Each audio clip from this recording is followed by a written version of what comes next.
All right, folks, welcome to the Workshop Comedy Q&A. We are joined today by actor, comedian, and producer Don Barris. We are getting a chance to pick his brain, ask any questions we have about Sweet Lady Comedy. And so I'm gonna, without further ado, I'm gonna bring up our reason we're all here, Don Barris. Don, how are you doing today? I'm doing very well, but I'm sure that's not the reason everybody's here.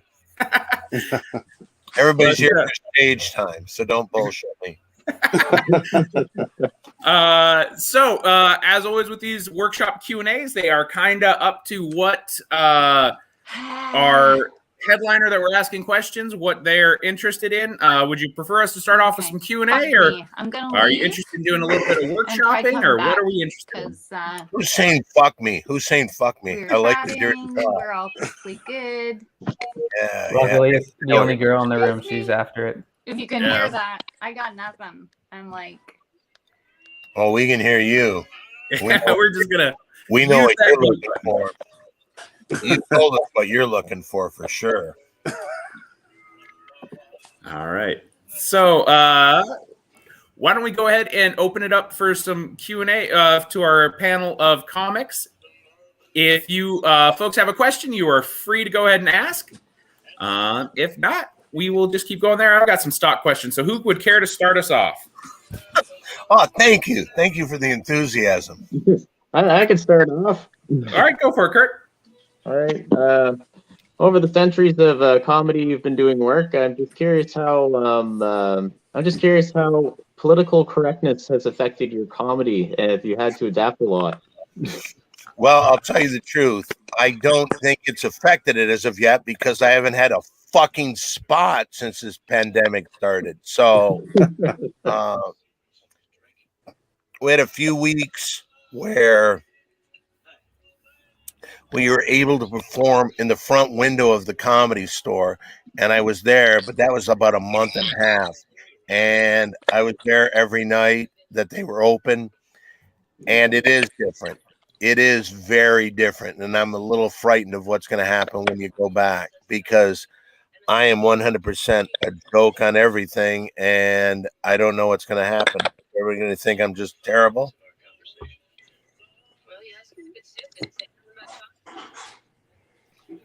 You want me to add more to that? I don't know where I go. I don't know where else I can bullshit there. I've got a question about your journey, if you don't mind me interjecting. Who's that? James. Thank you for coming on, Don. I really appreciate it. So thanks. I listened to the podcast with you and Mark Maron a couple days ago, and you left Michigan pretty much, it seems like, on a whim. You heard of the Comedy Store and went there. I just want to know if you could flesh that out a little bit more for me, because in the podcast, it's sort of like you hear about the store, and the next thing you know, you packed up all your shit, and then you're fucking giving videos to Doc Ellis in the movie store, or in the video store. So not bad. Was he a good guy?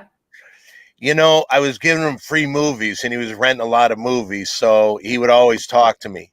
And he told me about, I don't know, and maybe I said it on, I don't even know, but I just remember the story that was like, you know, he was the pitcher that took LSD and then was called to do a game, and then he pitched a no-hitter. Yeah, pitched a no-no as high as a fucking Georgia pine, yeah. Right. But the other thing he did that I noticed, because I'm from Michigan, in the 1971 All-Star game, he was one of the pitchers, the starting pitcher, and Reggie Jackson hit one that hit the lights on top of Tiger Stadium, almost went out of the building. And Reggie took quite a walk when he rounded the bases. So the next spring training, he talked about how he got even with him.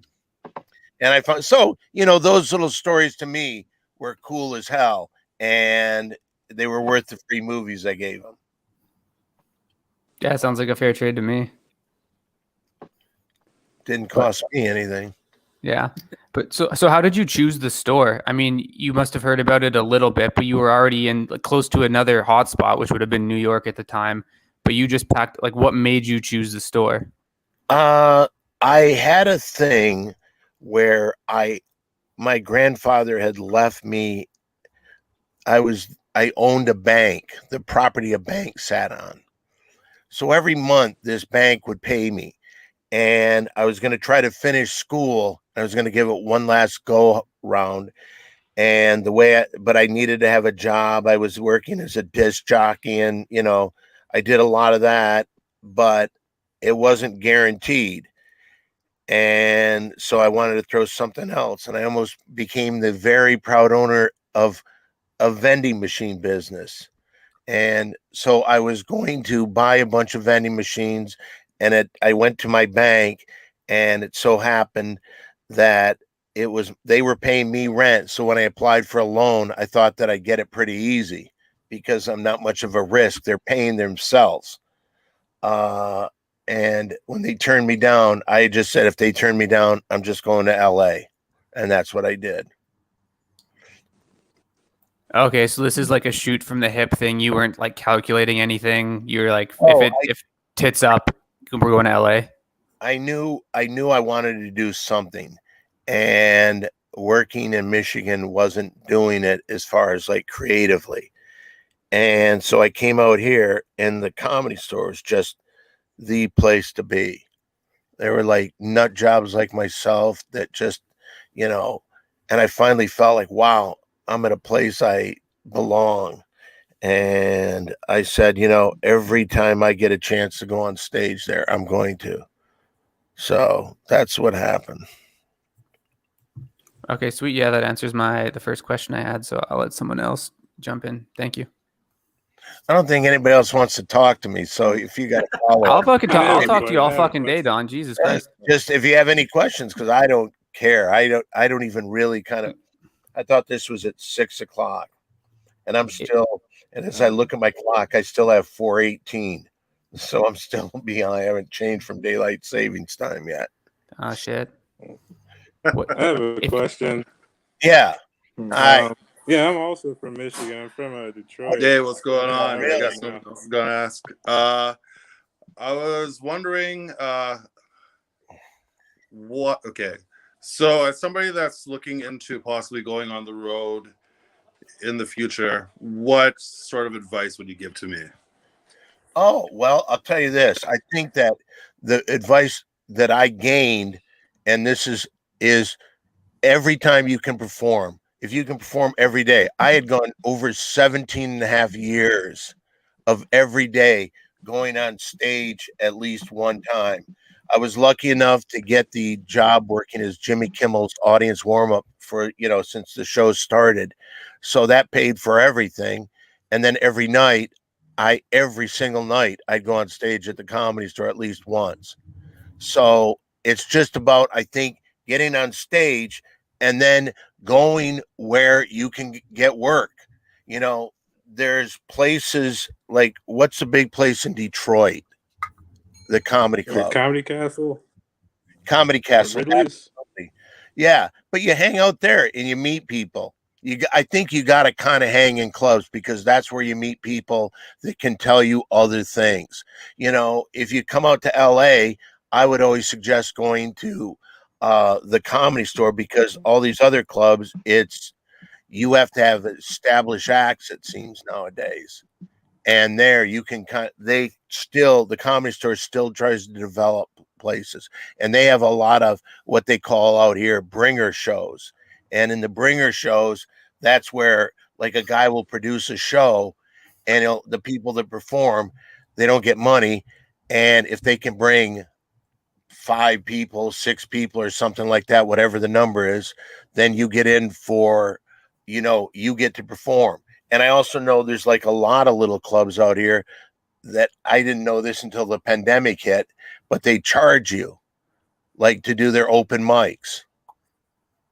So, but the thing that I would say more than anything, you got to know somebody on the road. It's a little bit more difficult because you have to have an established act. The best way to get it on the road is to know a comic that will bring you on the road with him. That's the best way. But you got to, again, it comes down to meeting people. So you got to go where the people are. Like, who have you seen kind of in Michigan?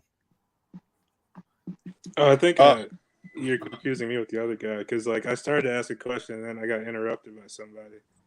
Oh, okay. But Who's where are definitely you? not retarded. Okay.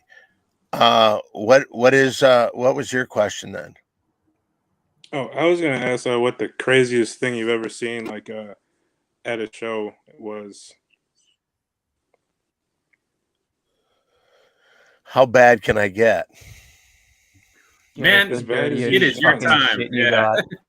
As a joke, because it would always get a laugh, and because I always close out at the Comedy Store, I would always challenge if there was a couple that wanted to come up and make love on stage. Do we have any other questions? How often was that offer taken? I'm not going to go into numbers. Yeah, I ran it was pretty crazy. I would go on and, usually at the Comedy Store, sets are 15 minutes, because I wanted to go up last. I would go up and go for an hour and a half, 2 hours. But there was a time at the Comedy Store that truly the inmates ran the asylum. Because the minute the show was over, everybody would act like they're going out, but one of the assistant managers would let us back in. And then it became a thing of, I had this fake band that I had. There was gambling in one room. It was crazy, and it'd last all night. It might have been the greatest time in the history of the Comedy Store. Am I bugging everybody? Everybody looks like they're pissed at me. No, I'm just thinking about if this is a question that I could ask you. Do you think those days are behind the Comedy Store? I know it's got ebbs and flows, and there have been times where it's up and down, but is that Comedy Store coming back? The Comedy Store was on this level of going high. It was because not only were they packing it every night, every room, but they had like people like Joe Rogan and Bill Burr and all these people like that at that level there every night doing a spot. So a lot of people were coming in. Then they had the Comedy Store documentary. Did anybody see that on Showtime? Yeah, 100%. It's a unbelievable, great special. And I mean, but it shows the history of the Comedy Store, like the prior years and all that kind of stuff. It's just a very interesting place. And so the Comedy Store was going up. Who knows what's going to happen after this? Because one thing that has happened, a lot of changes. Joe Rogan moved his enterprises to Austin, Texas, and he's opened up a comedy club and hiring a lot of management and people from the Comedy Store. And he brought a bunch of guys out there. And Joe Rogan also has a promotion machine. He has the #1 podcast in the world. He has the greatest gig there is. I have nothing but admiration for Joe Rogan. So maybe the thing, instead of meeting somebody, try to go to Austin, Texas and get in the scene there and meet Joe Rogan. I literally got my American passport 2 weeks ago. What's that? I got my American passport 2 weeks ago because I'm going to Austin next year. Well, it was always a cool place, but now just because Joe Rogan moved everybody out there, there's a lot of comics that he moves that come on out here. I'll give you the stage time. And so a lot of people did. And it's going to be big. Yeah. In your time in comedy, because you have over 30 years in comedy, what has been the biggest changes you've noticed?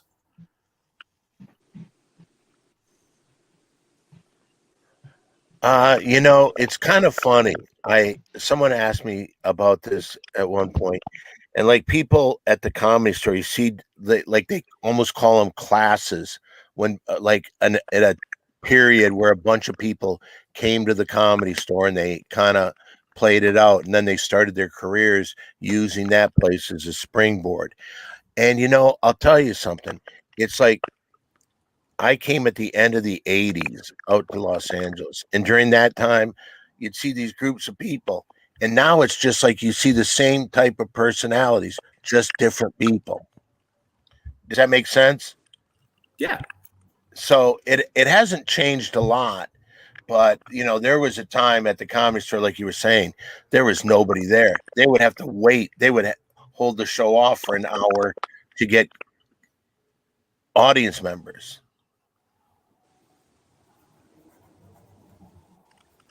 I feel like I'm pissing everybody off, as I said before.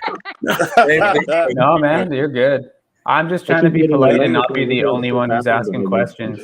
I just go ahead, ask a question. Yeah, I have another question. Your type of comedy. So I guess my name's Curtis. Your type of comedy is crowd working, isn't it? I do a lot of everything. It's just because I'm up on stage for 90 minutes. I'll put my stuff in and I'll work on my material, but I'll play with the audience, and but I'm kind of interested in like people, and I like to watch them. That's the reason, I've had a couple projects, the Big Three and the Ding Dong Show, that are dealing with kind of like not the average type of comedy person. Okay. Okay. So is there, like, when you're looking I have a at doing question. like crowd work, do you look for anything particular in a person that you're going to engage? Yeah. I don't look, you see, I think that we live in a day of the roast battle, and I hate people that insult other people. I really do. Mm-hmm. I mean, I'm friends with Jeff Ross. I've gone to a few of his shows and all that, but I've just never really dug that type of comedy. I don't think there's any reason you put somebody down. Why was I saying that? What was the question? Oh, I was wondering if you look for something in particular when you're engaging with somebody. I don't look for people like, oh, hey, that guy's like, he's got warts all over his nose. I'm not going to go and put something that's going to make them feel uncomfortable, because my way of feeling, it makes an entire audience feel uncomfortable. Mm-hmm. Like they may even laugh, but it's like, oh, when they're going to come and get me. Yeah. So I completely stay away from that type of stuff. So I don't go for that. I go for people that look like they want to play, and you can always tell. And it's usually girls. Yeah. Belial, you had a question? You got cut off there? Oh man, I was gonna ask. Like, I just watched Windy City Heat like a few hours ago. Like, and was he in on it at all, or was it like Not at all. completely- It's still going on. It's been going on. Sometime in May, it'll be 29 years. Yeah, it's very real. It's very real. But, and here's what happens. People get the thing, oh, that's the cruelest thing ever. Well, I'll tell you this. The guy, it's like he got everything he wanted, because all people want out here in Hollywood, they start out, all they want is fame. And that's the crazy thing. But there's a lot of people that don't know, I don't have anything to offer anybody. And I'm really too stupid to learn. And if you come in at that level, you're not going to make it, I don't think. So I have a question along Go the ahead, lines please. of that. Was Perry's lawsuit that was for real then? That Yes. actually happened? He actually Yes. put his junk in a mousetrap? Well, yes. Yes, he did. I was convinced that must have been a publicity stunt. No, it was not. Wow. It was not. But you see, what happens is this, for those of you that don't know, actually at one point, Johnny Knoxville was going to produce a movie with it. Him and we were going to do another version of it. But when you get Johnny Knoxville, he's gone through everything. And he's had it done to him. And he says, oh, it hurts. It stings, but it's not going to hurt you. So if he's feeling that way, and he just snapped a mousetrap on his dick. Yeah. I've got another Windy City Heat question, if you don't mind. Who's responsible for the stunt double gag, the double callback stunt double gag? Oh, where I brought that guy in.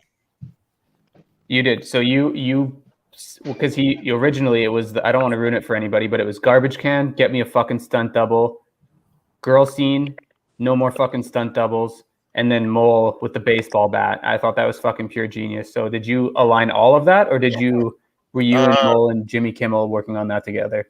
Well, to tell you the truth, a lot of stuff came from the 12 years that we've been working with Perry before. As a matter of fact, one of the things that we now have, we have a where I'm taking all the back stuff of the 29 years and putting it online, and it's a Big Three Premium membership. And one of the things that we did is we have like 1,000 hours of phone conversations with him. And that's where we came up with the idea of Windy City Heat. Except in the original Windy City Heat, Michael Jordan was in there. And the fact that Perry believed that in one scene, Michael Jordan is grabbed by Perry and he's put up against the lockers and said, "This gambling, it killed your father. I don't want it to kill you." And anyway,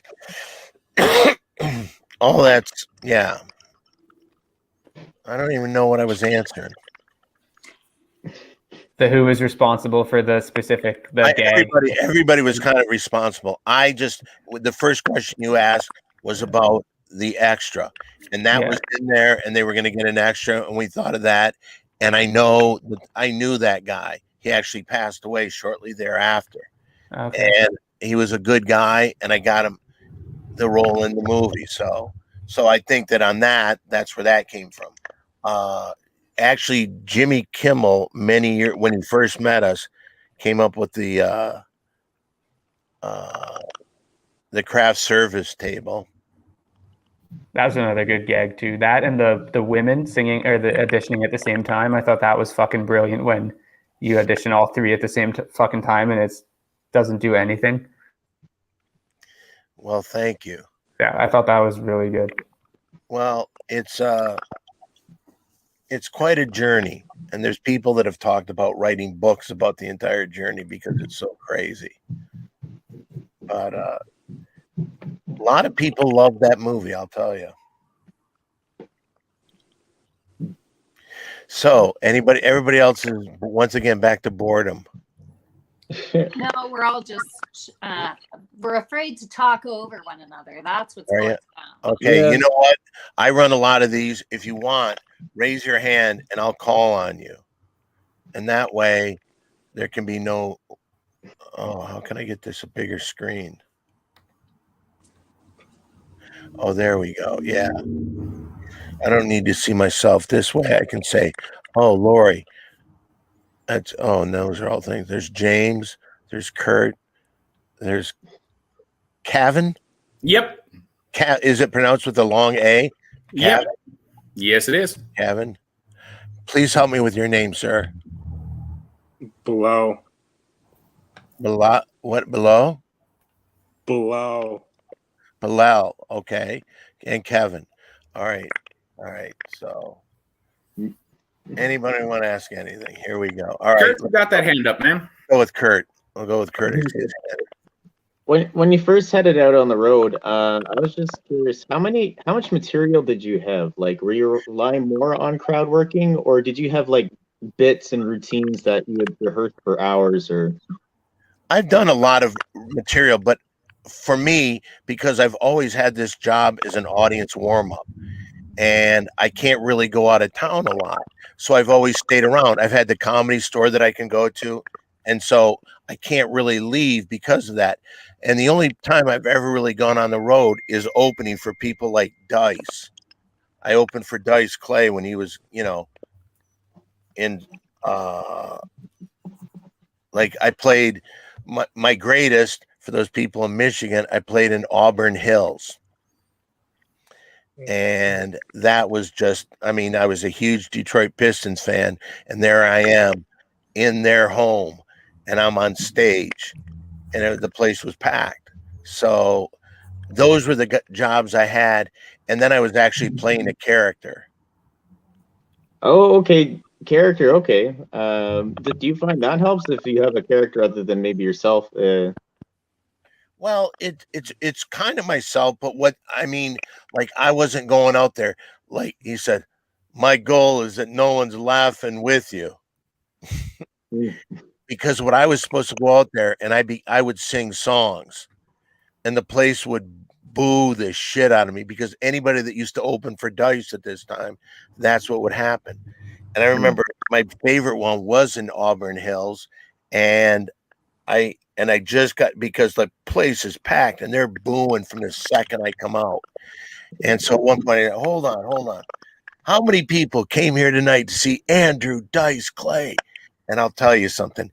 If you're a performer, I don't think I've ever felt anything bigger than a crowd that big. There's an energy that hits you, and it is fucking awesome.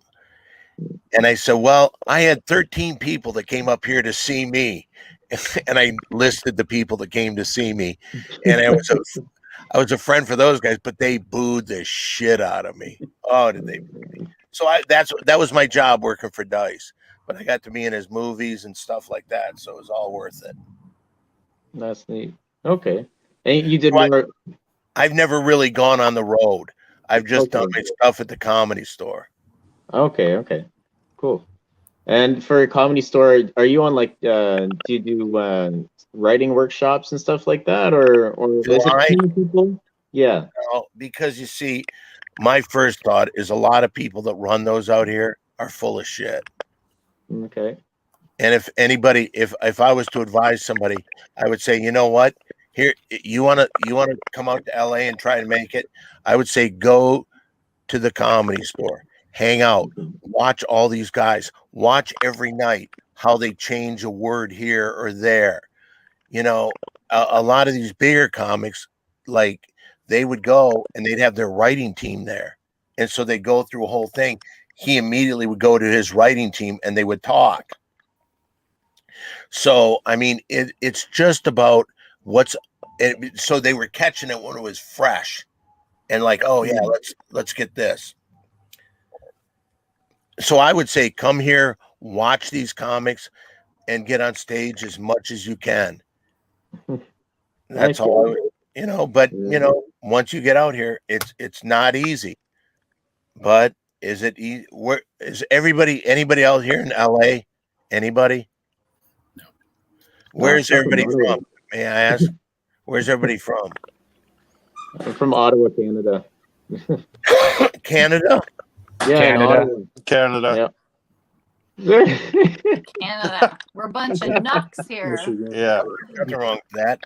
I used to every year, I was in my little town in Saginaw Township, Michigan, would go to Cambridge every year for the Can-Am games. That's where I was born. Really? Cambridge? Really? Yeah, Hespeler, Cambridge, yeah. So have you ever heard of the Cambridge, the whatever the hell I just said? I moved when I was 12, but my dad would probably know. Yeah. He went to Michigan a lot. He worked in Ann Arbor. Yeah, I'm in Ann Arbor right now. Hey. Are you really? Are you going to school there? From Detroit. Are you going to school there? I moved here for the.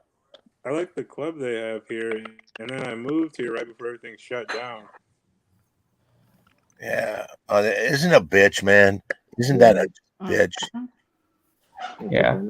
I literally moved to Vancouver when things opened up, and then a month later they shut down because of the second wave. So I moved my fucking life, and then as soon as I got here, everything went sideways.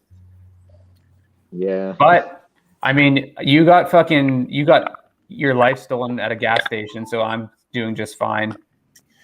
Yeah, but you know what? This is 100 times worse. You think? Well, this is comedy in general, yeah. Well, I'm saying for me, like I said, every night for 17 and a half years, I went on stage. Pandemic hits, dry, nothing at all. And I had all these things planned. It was, because I was in the documentary, the Comedy Store documentary a lot. everybody said, "Oh, this can be really good for you," and I was like, "Oh, cool, that's cool." And that just came and went. You know, it was out there. It was nice, but fuck. Little tidbit. Fun fact: the girl that Adam Egget tears up in the Comedy Store documentary when he calls her her act dog shit, she's from Vancouver, and she bragged to everybody that she was in the Comedy Store documentary. And then we finally saw it, and it's Adam shitting all over her for being a horrible open micer. And we were like, "No, you don't fucking tell people that, girl. Don't tell people you're in the Comedy Store documentary if you're the only one getting dragged down by fucking Adam Egget." He's now moving to Austin. He's gone? Did Yep. Joe take him? Yep. Holy fuck. If you were a 24-year-old Don Barris in Michigan now and if you were gonna make a fucking jump, would you go LA or would you go Austin? I'll tell you something. I don't think right now at this exact moment Austin is a bad place because I think they're really going to work with their comedy. And I know that he brought Red Band there and they're putting all these secret shows together. I don't know what the comedy, but I mean, my friend Brian Holtzman went out there. He moved out there. So there's a lot of guys going out there. And Joe Rogan's going to push it because he has the #1 podcast in the world. And he now has a comedy club there. So he's going to, it's beneficial to him and his product to push the Austin comedy scene right now. Mm-hmm. So I would say for the next couple of years, probably Austin might be the best thing. But a lot of people have left LA, and so spots are open. Yeah. So I'm in that predicament where I was going to go to LA, and then all this hit, and it was just a wrench in the fucking machine. So now I'm thinking Austin. But originally I was thinking the Comedy Store is the mecca of comedians. I've heard so much about it, but it is. I just don't. Its future is uncertain. The Comedy Store. Yeah, I mean, there's so many people leaving. I'm sure it'll come back to a degree. You know what? They will come back, and it's just. But I think things are happening. I mean, I'm getting like. I think it's like I know that the Tonight Show last night had their first live audience, so they're letting people back, and I think with this vaccine, a lot of people are going to feel a lot safer about opening things up again. And I'll tell you this, the bad thing in Texas, it's like, there's no mask, there's nothing. Now, either it's like, okay, those numbers are going to show everybody, oh, hey, this thing, we've got it under control because those people don't believe in wearing masks. I don't even think they're going to get the vaccine. But if the numbers stay low and it's been this way for over a week, and I don't think they've made these gigantic leaps, but I haven't really looked, so I could be wrong. Has Jimmy said you're going to be coming back for live audiences anytime soon, or? He didn't say it, but I've been talking to people, and Jimmy helped me get my vaccine. So, there you go. That's a great start. Yeah, and to me, that's saying, oh, well, he doesn't trust me enough to be smart enough to do it on my own. So he set up the appointment. So did he walk you there? I guess. What's that? He didn't have to walk. Did he walk you there? No, but I did get the map and everything. Oh, that's good. But I had my girlfriend take me to make sure I got there. Yeah, I have fallen into a lifestyle of. It's not. It's just. Responsibilities are I can't deal with them. I have everything taken care of automatically out of my bank, and if it doesn't happen, I'm like completely lost. Like I received something that they're going to garnish my wages for income tax, and I called them today, and they were saying I owed them $7,500. Oh boy. Maybe you guys, you're making all that kind of money. I can't afford to do that. Did you not work at all in 2020? Yeah, but this was 2018. Oh. And I worked 4 months. But but what I found out is that there was a mistake made by my accountant. No. And so I've got to deal with him. Fuck. Yeah. Kevin had a question too. Where's Kevin? Go ahead, Kevin. Hey, I was actually just like, now that we're talking about Jimmy Kimmel, how did you end up getting that job to warm up the crowd? Well, actually, Jimmy heard about my Perry project that became Windy City Heat, and he had a friend, the guy who played Mole, told me and said he'd like to meet me. So we met and we talked about it, and he said, I want to do something with this. Can I help you do something? And he made the movie when I don't think it would have ever been made if it wasn't for him, you know, and unfortunately he got a lot of shit for it.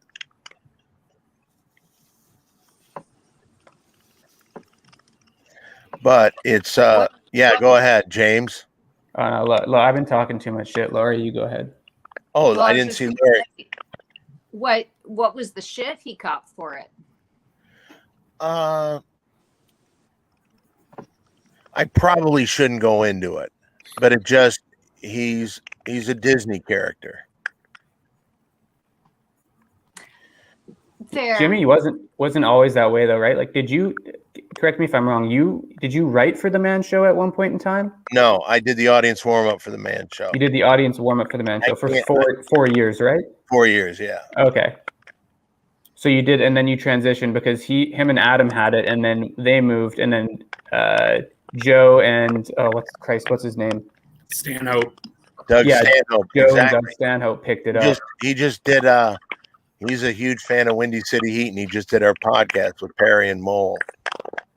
Really? Yeah, he's somewhere. He's a fucking cool guy, and he's somewhere in the middle of nowhere, Arizona, isn't he? Yeah, he's the nicest guy in the world, man. He's just a cool dude.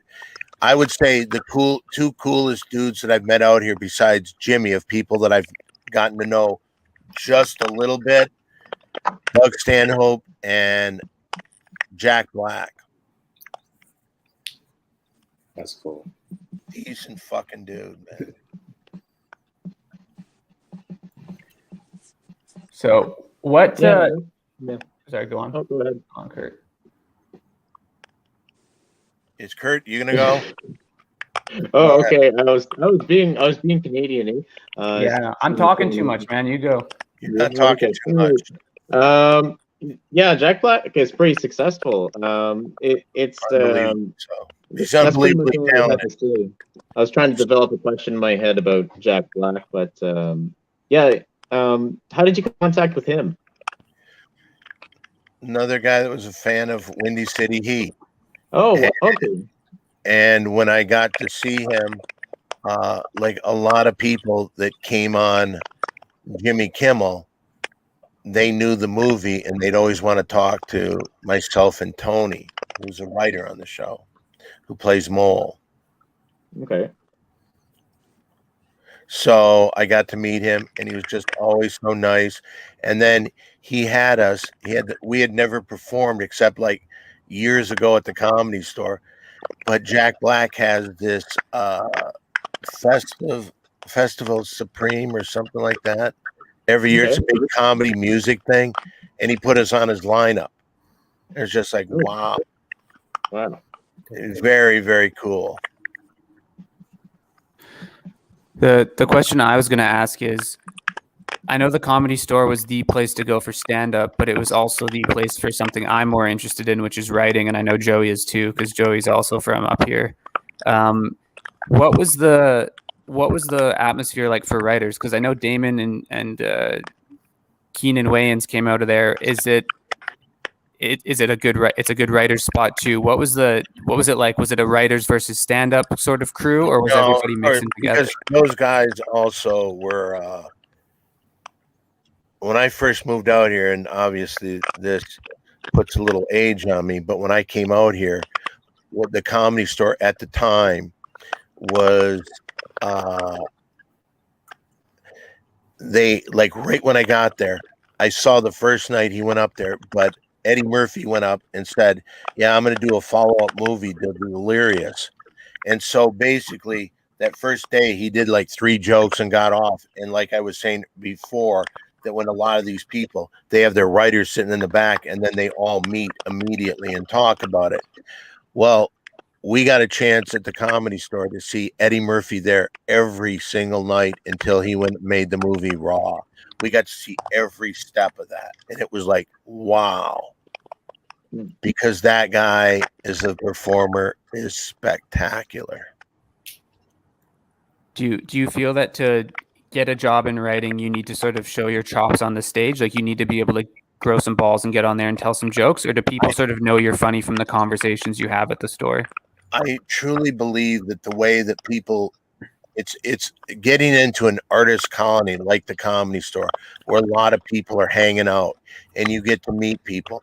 And that's what it is. It's about meeting other people.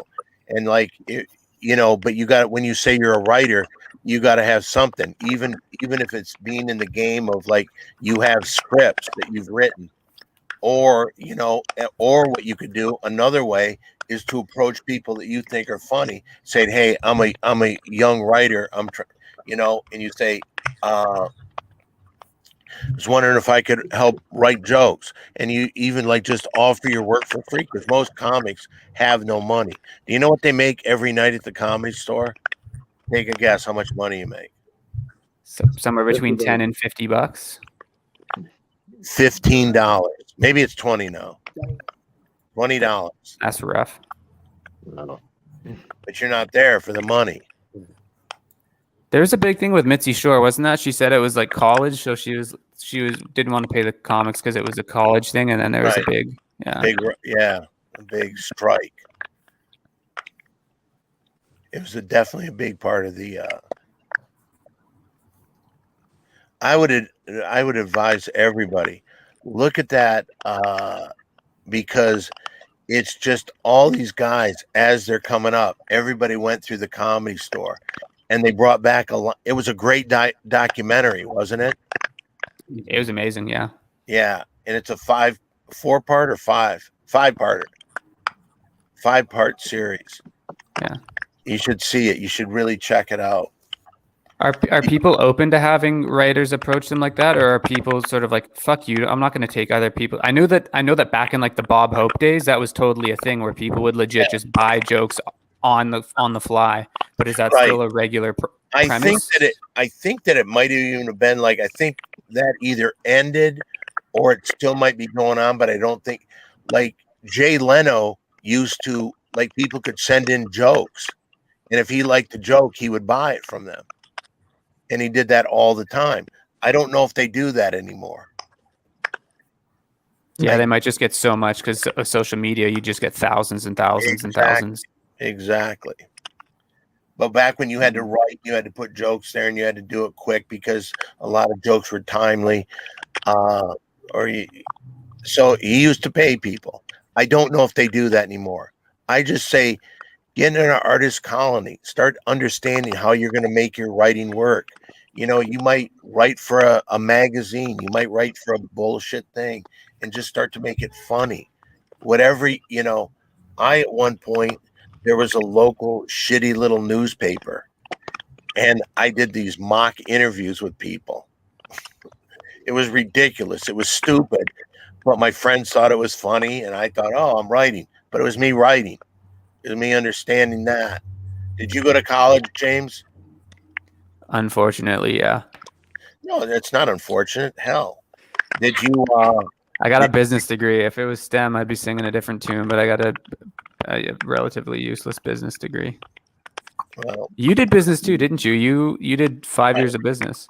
No, what I did is I went to Michigan State. I got kicked out, and I went to junior college. I got an associate's degree in business management, and when I went back to the 4-year school, none of it transferred as business credit. And it was like, whoa, it's my fault for not talking to anybody, because they would have told me. But I was stupid.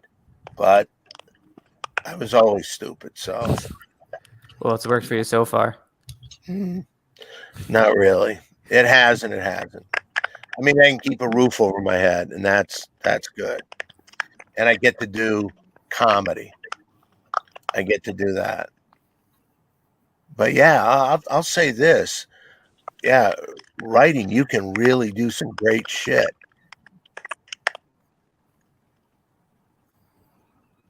Perfect. Yeah, because that's what me and Joey are here for. I suck on stage. I've only gone up, like I just started, so I've been on stage maybe 10 or 12 times, and every time I get up there, I know my jokes are good, but it feels like my heart's going to fall out of my asshole, even if it's just other comics. You know what? Can I tell you this? When I first started, I had two things that were terrible. One was I would if somebody wasn't listening, I would lose my mind. If they didn't laugh at the exact second I wanted, I remember, like, you can see old video of me. I would get pissed off if that would happen. And the other thing, when I first started, those lights, it became like a funnel. It looked like a Twilight Zone. You're going down that funnel. It was very scary. So I understand that. But you just got to work past it, because you will. But again, it goes back to doing stage time. You know, now I remember this. There was a guy, his name was Fred Asparagus. Probably nobody's ever heard of him. He was a kind of a big character actor.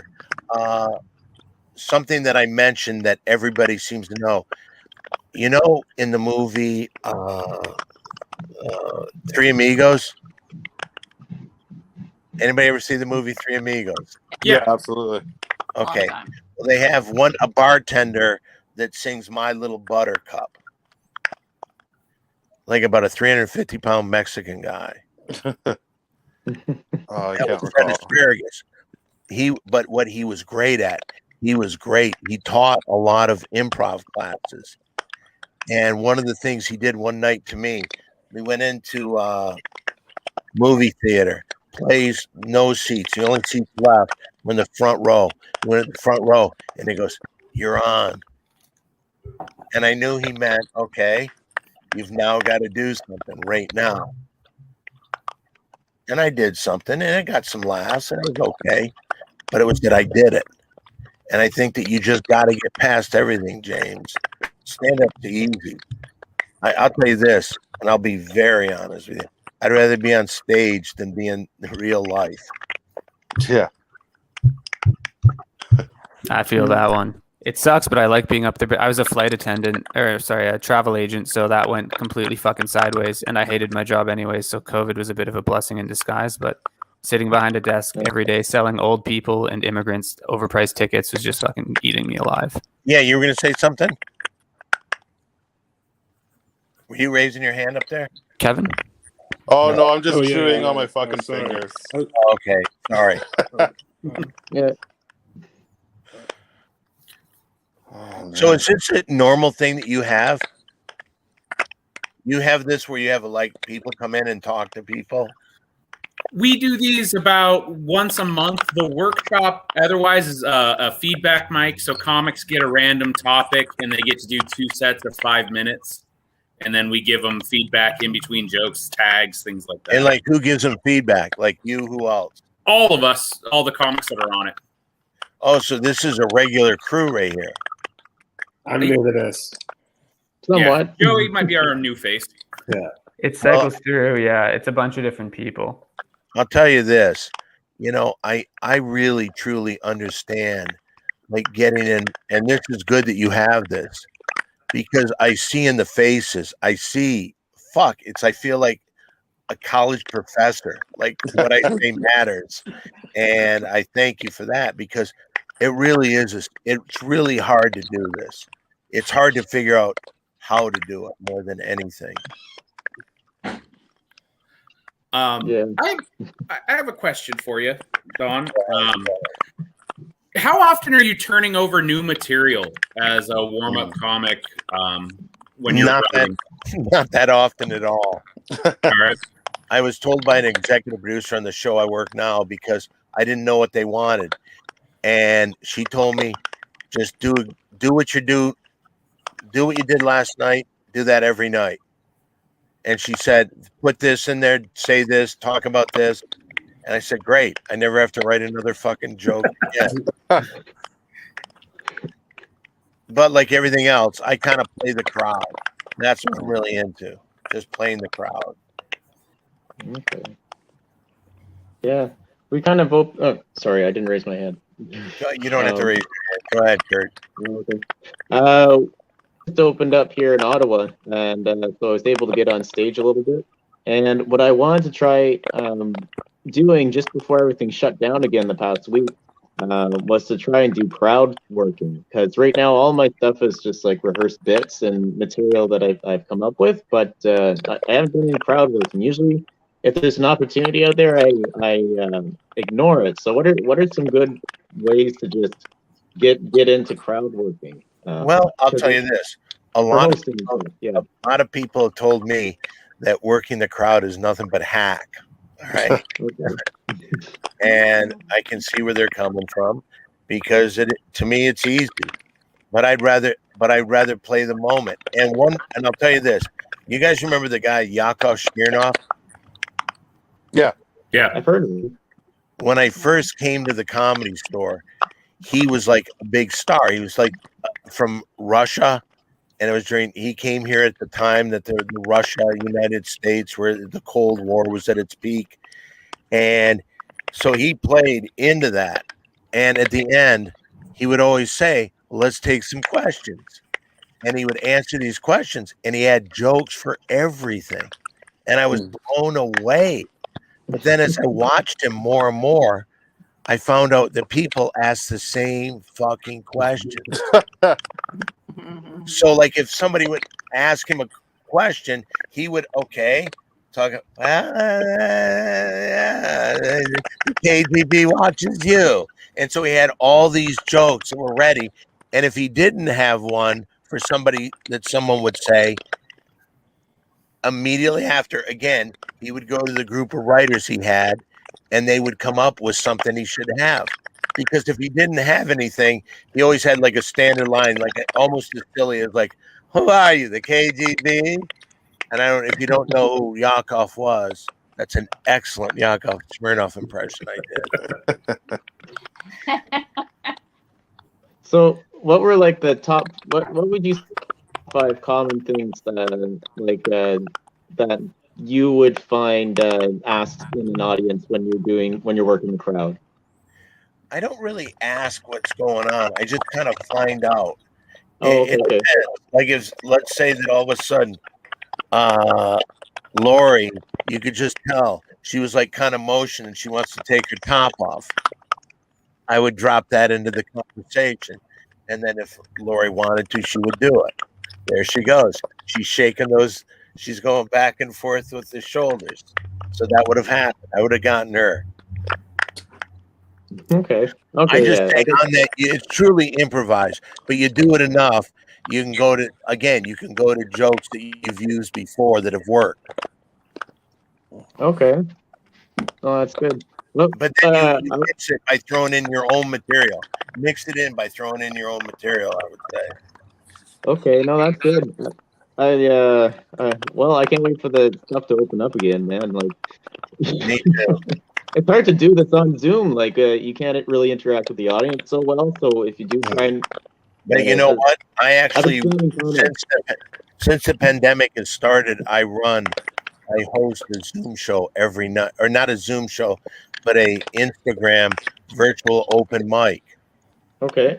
And people, they say, "What is it? Why is it?" If you want to come by, it's I think it's called the Hollywood Comedy. Let me see. I'm writing this down. But you can come in and you just try jokes, and a lot of times I set it down because people they're paying more attention to what I'm doing, and I've heard it all, so I'm probably not going to laugh. So I just put my phone down and let them do it. And people ask, "What good is that?" And it's getting your rhythm, because I really look at why musicians always like comedy is because there's a lot of rhythm into it. And done properly, you tell bum bum bum bum bum bum bum bum bum bum bum bum bum bum bum, and there's like a rhythm to it. So you start to understand that. And let me just double check on this. Yeah, I've done a lot of Zoom comedy mics and stuff like that too. I found that like that doing Zoom comedy like sort of fucked with my timing, where like I'd end the joke and I'd wait for like the reaction from the crowd, and it just sort of like took like a second or two for it to kick in, and it sort of fucked me up when I went back on stage. Well, I'll tell you how you do that. It's called the THC Virtual Open Mic. THC Virtual Open Mic. Yeah, I host it from 8 till 9 every night. And if you guys come in, I also select who comes in. Nice. Yeah, I have a problem with Zoom because I just end up reading my material like I'm a serial rapist instead of like actually performing it. It's just really monotonous, dry, fucking. The material is good, but I don't get into the like. We're in on a stage in a store and get into it. I just read it, and that's something I realize. Well, I'll tell you, James, on that. That's why I say you got to get the rhythm of it. You got to understand the joke first. And by saying it with nobody saying anything, it's like saying it in front of a mirror. But when you get on stage, that's where you take the material, and that's where you kind of like play the crowd. Yeah. How many people are usually in those? Not many. Not many. You know, sometimes 10. Yes, Lori. The Kill Tony show, is that a current thing that you're doing? I've done a couple of them. I got Kill Tony the Room originally at the Comedy Store. But no, he moved to Austin too. Yeah. So that moved to Austin. Yeah. So, I caught actually it was part of an episode.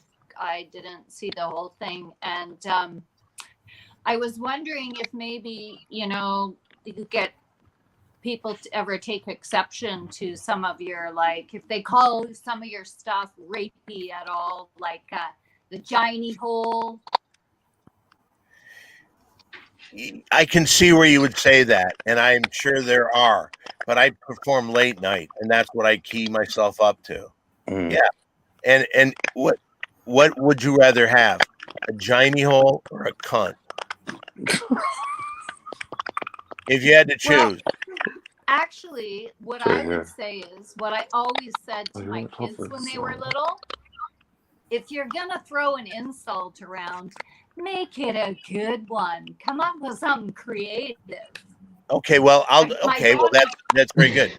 But I don't think a lot of people have ever even thought about what Giny hole is. That is creative.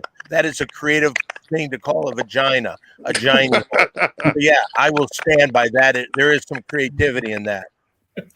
Okay. Then maybe the response is like, your limp stick, or your limp rape stick or something. My limp rape stick. What is that? Yeah, I don't know what that is. As far as it's your rape stick. Everybody's got a rape stick.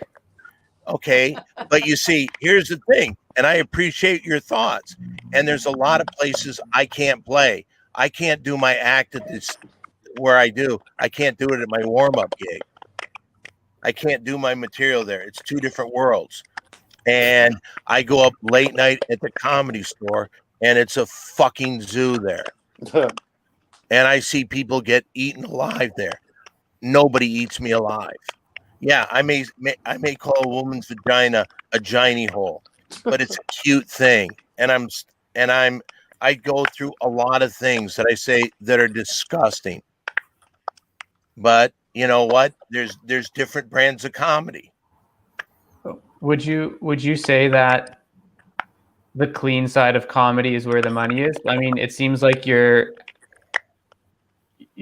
get your clean comedy out with Jimmy, and then you just sort of, the stuff that's really in your heart, the nasty Perry Caravello shit, you get done at the Comedy Store. So I would say that's a closer thing to the truth. Yes, I have different ways. I have different ways of doing things, and to make money, I do realize that. But the truth is, do I want to be this clean comic to work all over? And I look at there's two paths to take. There's the beaten path that everybody's gone down. It's a safer path. Everybody can go down it. But then if you make your own path, you're going to do something else. And if it hits, it's going to be bigger. And, and yes, I am furious at how long things have taken. But one of the things that I said, where's my comedy career going? Oh, I'm going to come up with a movie idea. I came up with the Perry Project, which became the movie Windy City Heat. And it's done pretty well. Yeah. Do you got anything planned for the near future when all this shit turns over? Well, yeah, we're going to have a big, I have these big weekends where people come from all over the world for this show because that's kind of the fan base it has. And what I do is 4 days and they get to see a lot. We're going to do this one and we just have a real big surprise. At least that was the plan. Things have gotten a little screwed up because of this COVID, but we were going to do this at the beginning of last summer, and it was going to be all over. And then we were going to tell, there was interest from Netflix to make a documentary about the entire process. It was like big surprise, like everybody gets a Mercedes, or big surprise, like you send everyone to Guantanamo Bay. If I was to tell you that, it wouldn't be a big surprise anymore, would it? Fair enough. All right. So when you're writing the material, Don, sorry, Kevin. Yes. No, go for it. Do you write it clean first and dirty it up, or do you just write it dirty and then try to clean it up? All right. I don't think that that's what I represent. I do everything. But I think that what I do when I usually write my material, it's when I'm on stage. Yeah. And that's usually late night. And it's usually bizarre things that come to me at that exact second. Yeah. If the crowd laughs, I think I'm onto something.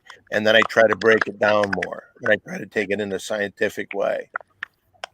But because I go up every night, I keep like, okay, let's change this word around. How does it work when I do this? There's one joke. It doesn't involve a giny hole, but it involves it involves having sex with a squirrel. And originally it ended at a spot. Then one night I came up with the perfect close to it. So sometimes it happens on a magical night. Things that you've been doing, you come up with a better line, and then that's when you change it over. That's the best feeling in the world. Absolutely. 100%.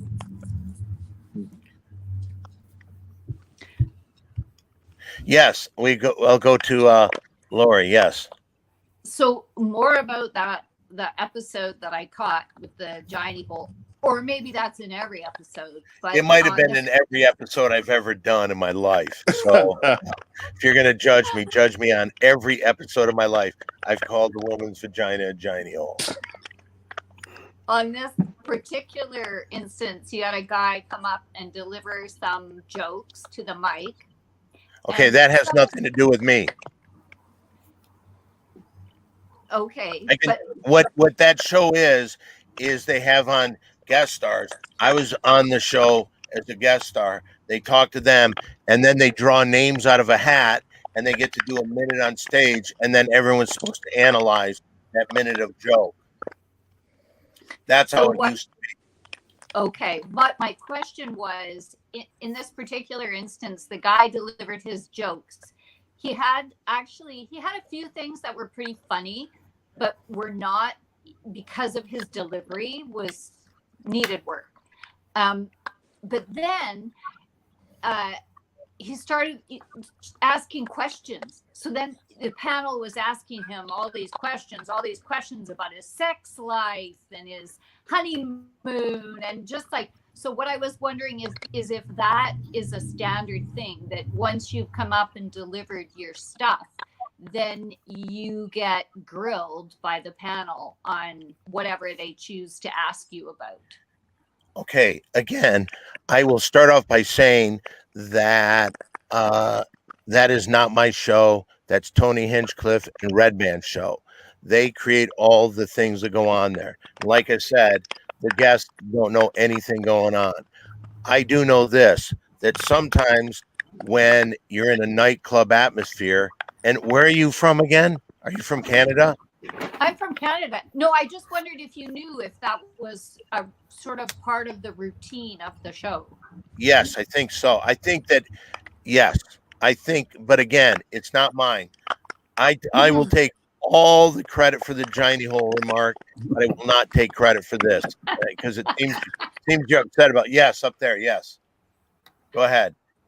Hey, sorry. Yeah. Who's your favorite person to watch live? Ever or currently? Yeah. Well, both.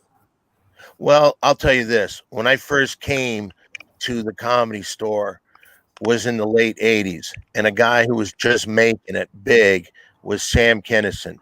And that guy I got to know, he was freaking brilliant. And he was actually the guy that said there's two paths you can go down. You can go down the beaten path because, he did some outrageous shit.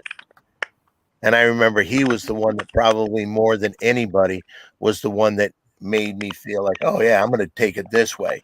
But a guy that I idolized, that I got to know very well, and it was very hard to get close with him, that was a great writer, and I talked to him a lot, was, has anyone ever heard of Paul Mooney? Yes, 100%.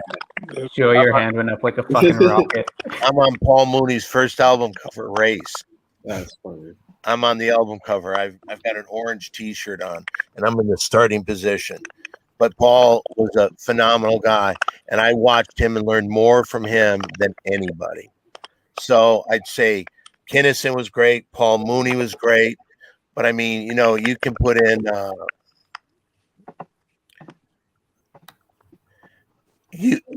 Lori? Do you know who Dice? Do you know who Dice Clay is? Bilal's question.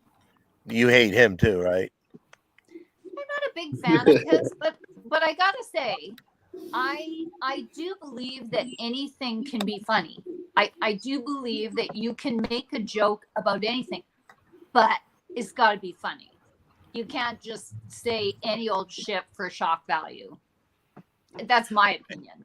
I understand that. Do you think that I said that, called it a Johnny hole for shock value? I don't know. It's growing on me. Believe it or not, let me tell you this. One of the things, because I could tell from the minute I came in here, and I didn't realize you knew anything about me, but I thought, wow, why does this lady hate me? From the moment I came in here. And I see what it is, and it's not that you hate me, but you have questions. You don't like my brandy comedy. I guarantee you, if you got to know me, you would love me. You would I'm the most charming guy in the world. I really am. I really am charming. And like I said, I do a lot of crowd work, and I usually work with women because they're the ones that like to talk the most. I would charm the pants off you. I really would. And I'm not a bad guy. Because I call a woman's Johnny hole I'm not a bad guy. I don't hate you at all. I don't know your. You gave me a stink face from the minute I got here. Oh, you know what? You sound like my ex-husband. Fuck. Maybe that's it. Maybe you didn't give it. I'm from Michigan, so I have that. I can say out and about, and you think I'm from Canada. Hey, but I will tell you one thing that just occurred to me. I was trying to, because I'm not familiar with your comedy, but I wanted to see it before I landed here. I tried to find some of your work on Jimmy Kimmel. So I, did the little Google search, Don Barris, Jimmy Kimmel. Apart from an interview about your Windy City Heat. I hope I said it correctly. Apart from that, every single clip is of you arriving to the Jimmy Kimmel show. I'm like, and do you want to know why? Do you want to know why? I'll tell you why, Lori. Just like I would charm the shit out of you and make you fall in love with me, I have charmed the shit out of all those paparazzi that wait outside Jimmy Kimmel every night. They love me. So when they see me, they're always taking pictures, sending me pictures. Fire alarm. I've got two Sam Kinison related questions. One not so personal, one relatively personal. Yeah, go ahead. One, if you don't mind sharing the most crazy experience you've ever had with Sam Kinison, that's the not so personal one. The second one, I want to know what happened with that Japanese girl. Where did you hear that? Just out of curiosity. Did I stump you?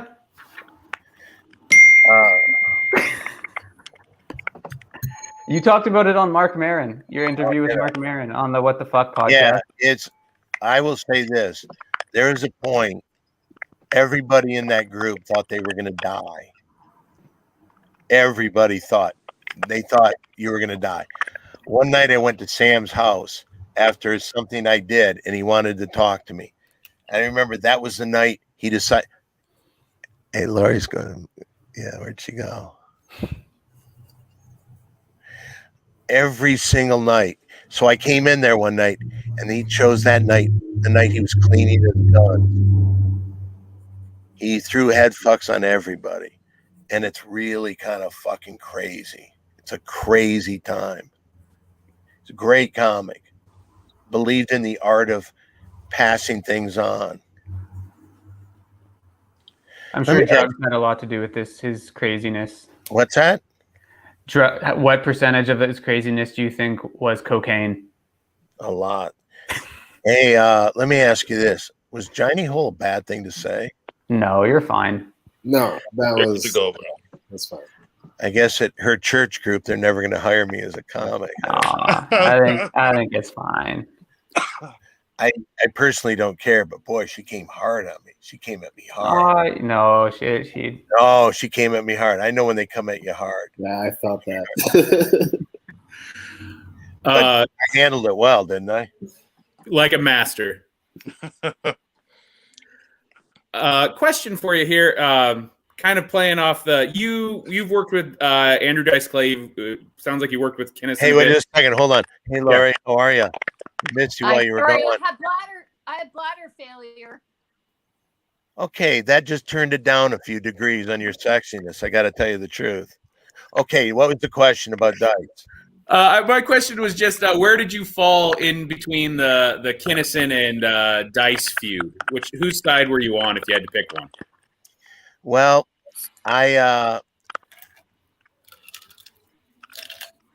Sam was a scary dude, so I toured with Dice, so I'd have to say Dice.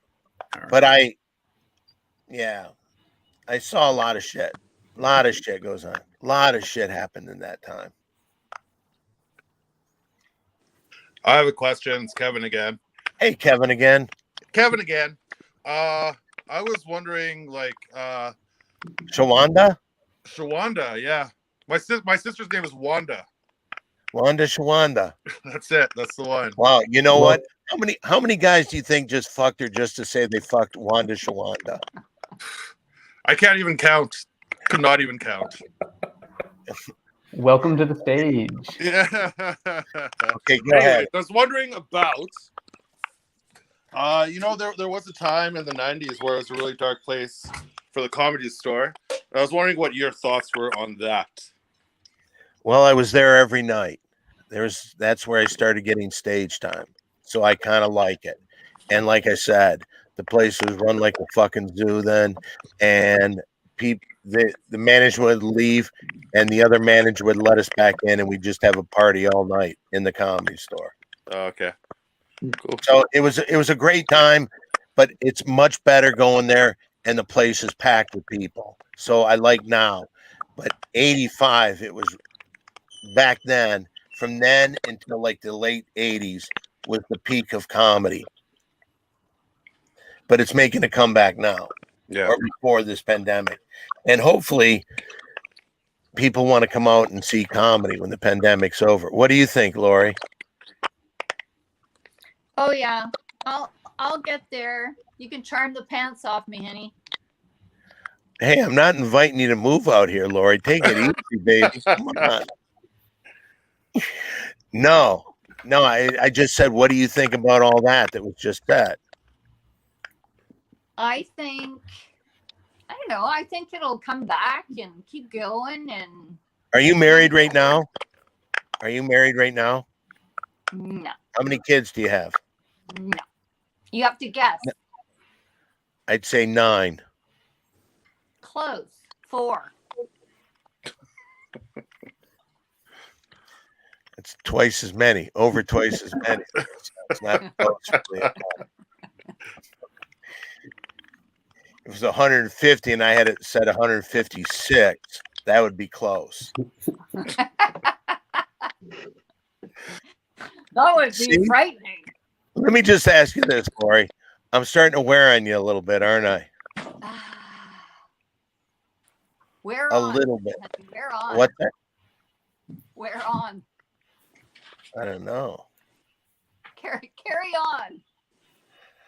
Well, I'm waiting for questions. Hmm. I'm not teaching a course. Hey, What's your advice to comics that are less than 5 years into comedy? We're Oh. just finding out how much we like it, if it's a thing we want to keep doing. What's a I'd piece say- of advice for us? Well, you know what? The only time that you're out of the game is when you quit. So if at 5 years you start wondering, should I do it anymore? And you quit, you'll wonder the rest of your life, should I have gone on?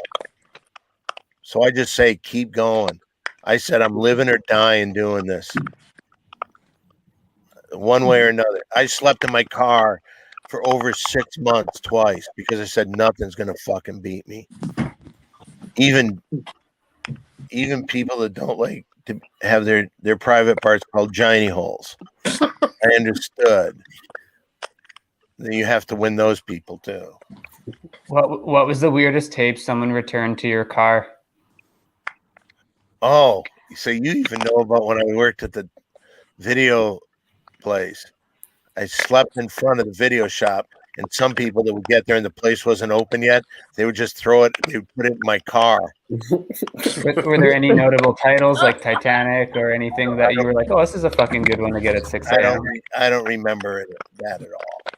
I don't remember. I wish I could. I really wish I could.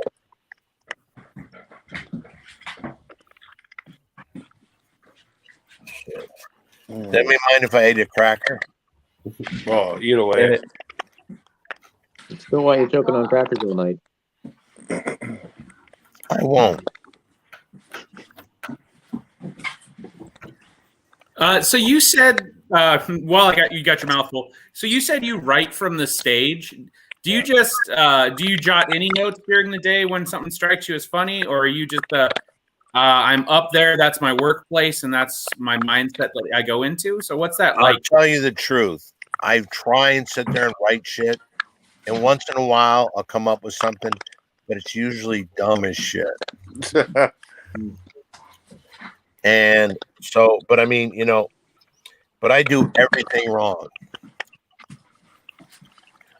Does getting high help you write? Yes. Okay. Okay. Do you go back over it? And then you're like, what the fuck is this? Or because that happens to me sometimes, and I'm like, what is this cat jumps out of window bullshit? Do you find it like, do you just attack it? Do you write jokes and then look at your jokes when you're high, or do you come up with new ideas when you're high, or both? Neither one. Like I said, it's mainly on stage. Okay. See, I guess I just need more stage times. Yeah, I'm get on just saying fucking for me, like I say, and I did it probably all wrong, but I've just fought to get stage time all the time. And as Lori knows, I have a prize-winning personality that people want to do things for me.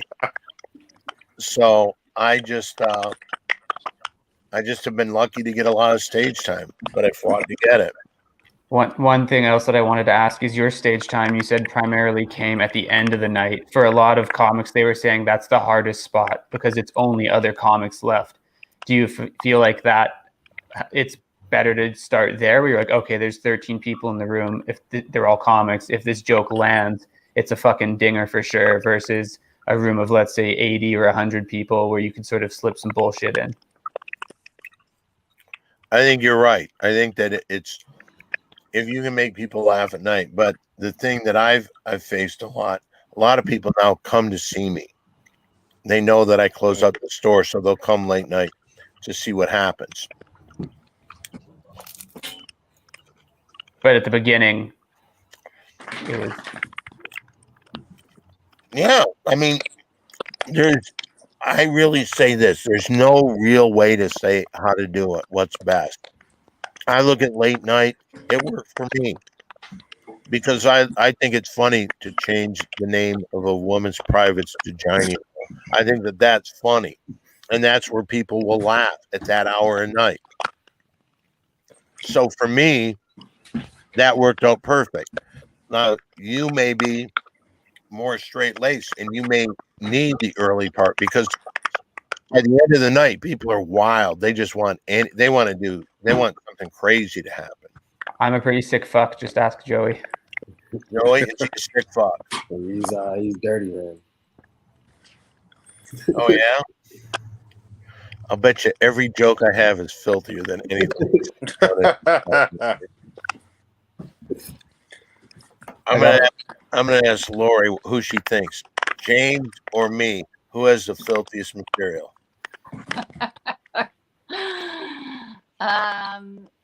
Okay, I'm gonna go Don. You're probably got more, yeah.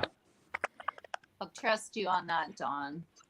How much do you dabble in race stuff, like, and gender and things where you're like quote unquote not supposed to? I'm from the Pacific Northwest. Yeah, I think it is the toughest thing in the world because it's like anything else, politics, race, anything like that. The only thing that I come close to saying is race. To me, there's one race, and that's the human race. And I say that, and people come, and I mean it, but I say it, and people just think that I'm just trying to jump on a bandwagon, which is ridiculous. But hey, it is the toughest thing in the world. There's things that are fun. I can laugh at anything, but you know what? I especially, and I'll tell you the guy. Paul Mooney taught me a lot about race. I mean, this is a guy, Paul Mooney. And are you guys familiar with Paul Mooney? Anybody? Oh yeah, 100%. He's a writer for Pryor. He's written for he wrote for Sanford and Son. He wrote with Red Fox, wrote for Pryor, wrote for Eddie Murphy because he's a great joke writer. Maybe the funniest Chappelle bit was based on something he said. And you know what that is? What I'm talking about, Joey? The funniest Chappelle ever. Was thoughts with Paul Mooney or something like that? No. When Paul Mooney said that they compared who's the guy that's the game show host? Steve Harvey? Marlon Brando. He makes Marlon Brando look like Malcolm X. Not Marlon Brando. Brian Gumble. No. He makes Brian Gumble, but they were talking about who? Wayne Brady. Wayne Brady. Brian Gumble look like Malcolm X. Without funny, that is, and that's part Mooney's. That was his idea. But I also talked with Mooney. I don't know if you know this. Mooney, when Saturday Night Live came out, what Saturday Night Live needed more than anything was Richard Pryor to be a guest on the show. It added comedy validity at that time to Saturday Night Live. And so when he finally did it, they wanted him for the first. He didn't do it to the third, fourth, fifth. I don't remember. But he had 3 demands. One demand was that his wife got to read poetry on the show. The second demand was that Gil Scott-Heron, a guy from Detroit, a black advocate singer, Gil Scott-Heron, was the musical guest. And the third thing was that Paul Mooney came on to write material.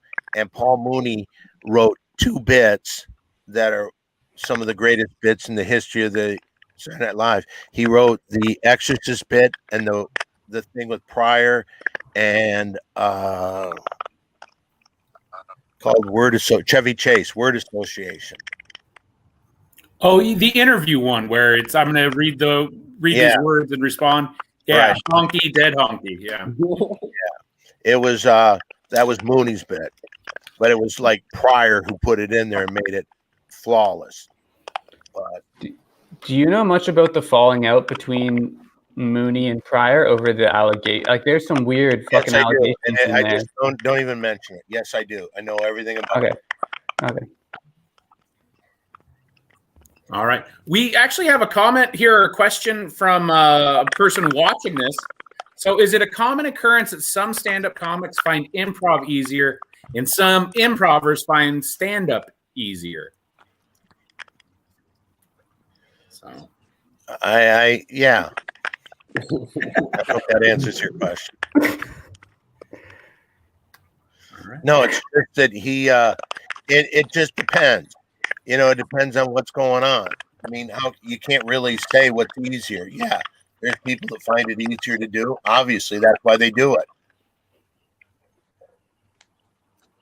I mean, no, I'm actually, I've never felt like, from what I heard, there's a few places that have written to me and said that in their film class in college, they had to study Windy City Heat.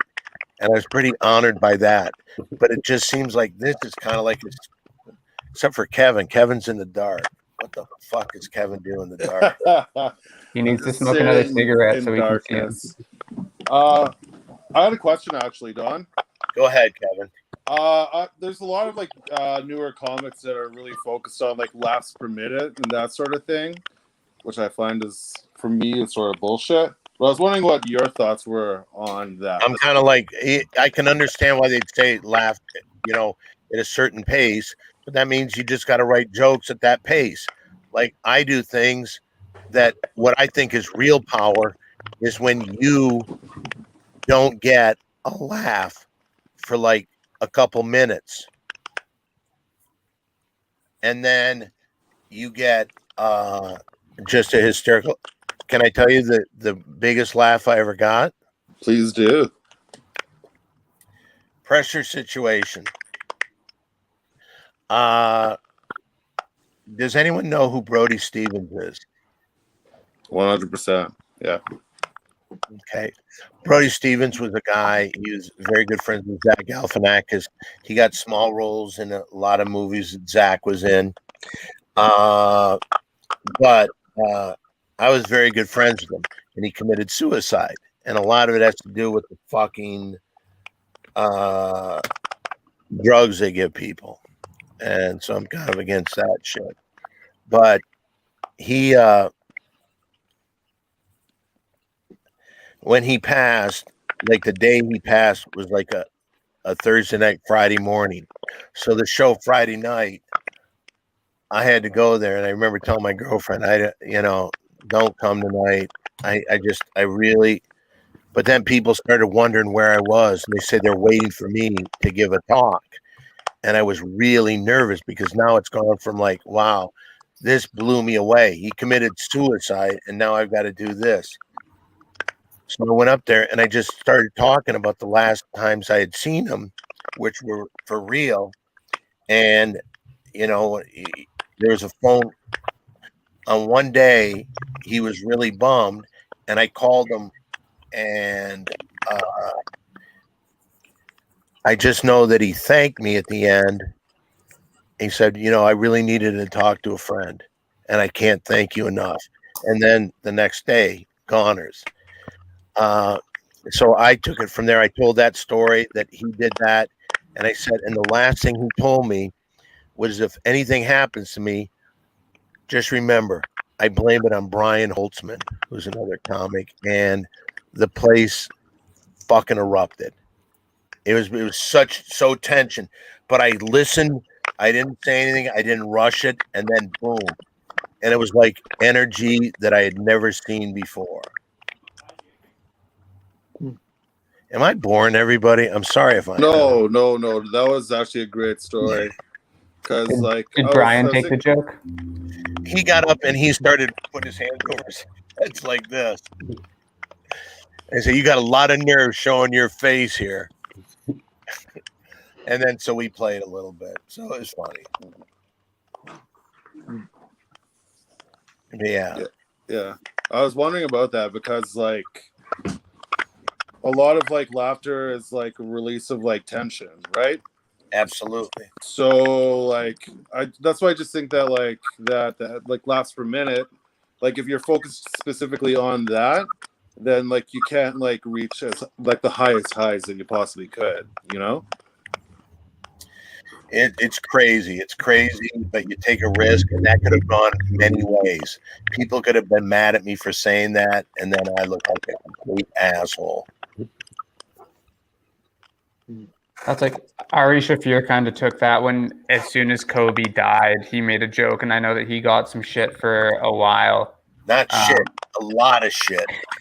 A lot of shit. What was the joke he even made? I don't even know. And because every time that someone died, he would go on and say, fuck that person, and bring up one negative thing in their life. And he did that. And you don't do that in LA because the Lakers are too fucking beloved. And I mean, there were gangs that were threatening, hey, Jew boy, you can't stay away from ever. Can't stay away forever. That's funny. But Ari Shafir is a good guy, and he was the guy that originally said, hey, you know what you ought to do? Instead of calling it a vagina, call it a giny hole. Thanks, Ari. Blaming it on the Jews. I used to have a whole piece on cunt, but maybe I'm going to have to rename it. That I would sue you for stealing my line, Lori. Lori. Just try. Oh, I will. Lori, this isn't the last time you and I will be seeing each other. Court date 2022. Let me write that in my calendar. Hey, court date's still a date, right? Yeah, there you go. I look at it that way, yeah. All right. I've got to take off now. I've got a previous engagement with the missus. I just wanted to thank all you for being here, and a big thanks to Don Barris for taking our shitty questions and telling us. They weren't shitty questions. They were great questions.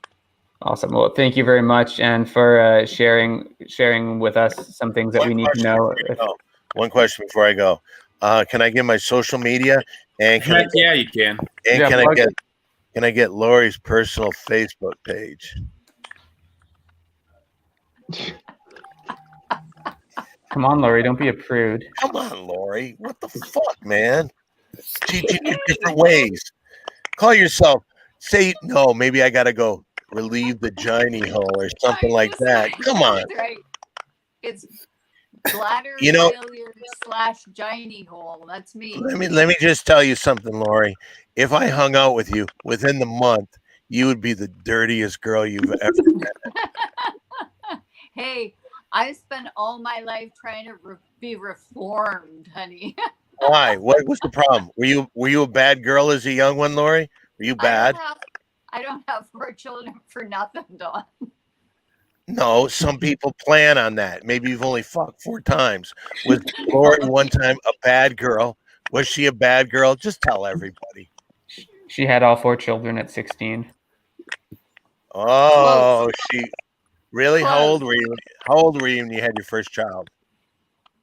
I'll just let you know that my grandson is 17. So there we go. Holy, you don't look like you're in your 40s. How old are you? Oh, yes, baby. No, you're a very attractive woman. You know that. You need to know the grandson's going to be 17 this year. Yeah. Are you coming on to me, Lori? 17, 20 plus 20s. This is so weird that there's an audience for this love connection. Right. All right. Well, listen, if anybody wants to contact me, get in touch with me on my Simply Don 1 Twitter. I can go to Simply Don, the podcast network, and that's my fine shit. All right.